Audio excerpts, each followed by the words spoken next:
প্রিয় শিল্পী কনক চাপা। কনক চাপার এই জীবন্ত মুখ, তার গান কতদিন ধরে যে আমরা শুনি না বন্ধু। এই তো আমরা পেলাম আজকে এই সংসদ ভবনের এই কনসার্ট অনুষ্ঠানে আমাদের শ্রদ্ধেয় কনক চাপা ম্যাডাম এসেছিল। অসাধারণ একটি গান, দুটি গান গেয়েছে, তার মধ্যে একটি গান গেয়েছেন হলো তোমায় দেখলে মনে হয়।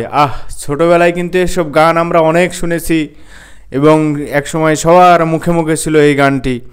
তো অসাধারণ পারফর্ম করেছেন, স্বচক্ষে তার গানটি শোনার মতো মানে সময় হয়েছিল, বা বলতেই পারেন যে এটা আমার এক ধরনের একটা কপাল।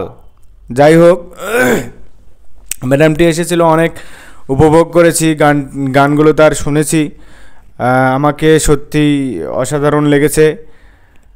আপনারা আশেপাশে থাকলে আপনারা হয়তো শুনেছেন। ধন্যবাদ, সবাইকে ভালো থাকবেন।